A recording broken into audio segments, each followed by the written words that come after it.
এই মুহূর্তে পশ্চিমবঙ্গের হাজার হাজার সরকারি কর্মচারীদের জন্য সুখবর রয়েছে। এই সব রাজ্য সরকারি কর্মচারীদের বেতন খানিকটা হলেও বৃদ্ধি করল এবার রাজ্য সরকার। এবার প্রশ্ন হচ্ছে, কাদের এবং কত টাকা বৃদ্ধি হলো এই সব সরকারি কর্মচারীদের বেতন। সম্পূর্ণ বিষয়টি ডিটেলসে আলোচনা করব। তার আগে চ্যানেলে নতুন হলে চ্যানেলটিকে সাবস্ক্রাইব করে বেল আইকনটি বাজিয়ে অল নোটিফিকেশন অন করে দিন এই ধরনের গুরুত্বপূর্ণ আপডেটগুলি ঠিক সময় মতো পেতে।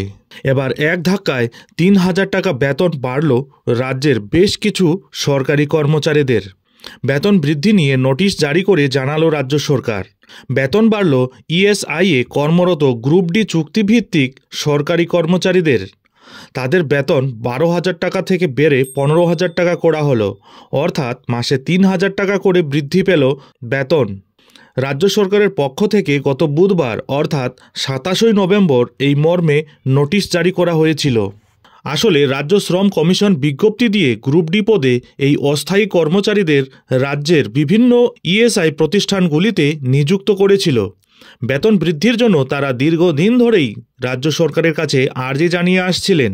তবে এবার অবশেষে তাদের আবেদনে সাড়া দিয়ে বেতন বৃদ্ধির ঘোষণা করল রাজ্য সরকার। বুধবার সেই সম্পর্কিত নোটিশ জারি করা হয়েছে। এই বিষয়ে রাজ্য সরকারি কর্মচারী ফেডারেশন এর আহ্বায়ক প্রতাপ নায়েক বলেন, জনদরদি ও কর্মী দরদি মুখ্যমন্ত্রী মমতা বন্দ্যোপাধ্যায়কে ধন্যবাদ। তিনি যে সবসময় কর্মীদের কথা ভাবেন তার প্রমাণ এই বেতন বৃদ্ধি। সরকারি কর্মচারী ফেডারেশনের আহ্বায়ক প্রতাপ নায়েক আরও বলেন, রাজ্যের এই সিদ্ধান্তে কর্মচারীদের স্বার্থ কিছুটা হলেও রক্ষিত হয়েছে।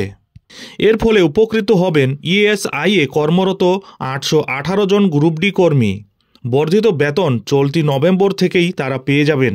তবে এই সব কর্মচারীদের বেতন বৃদ্ধি হলেও রাজ্যের লক্ষ লক্ষ সরকারি কর্মচারীদের বকেয়া ডিএ নিয়ে কোনো কথাই বলতে চান না রাজ্য সরকার।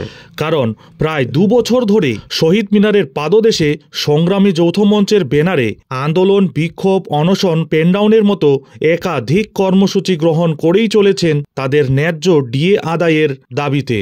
কেন্দ্রীয় সরকারি কর্মচারীদের ন্যায় তাদের ন্যায্য ডিএর দাবি জানিয়ে আন্দোলন চালিয়েই যাচ্ছেন সরকারি কর্মচারীরা। নিজেদের দাবি দাওয়াকে মাথায় রেখেই শহীদ মিনারের পাদদেশে মাটি কামড়ে একাধিক পদক্ষেপ গ্রহণ করেই চলেছেন। তবে তা সত্ত্বেও রাজ্যের লক্ষ লক্ষ সরকারি কর্মচারীদের দীর্ঘদিনের ভাতার ব্যাপারে উদাসীন রাজ্য সরকার। তাই বর্তমানে এই মামলাটি দেশের সর্বোচ্চ আদালত সুপ্রিম কোর্টে বিচারাধীন।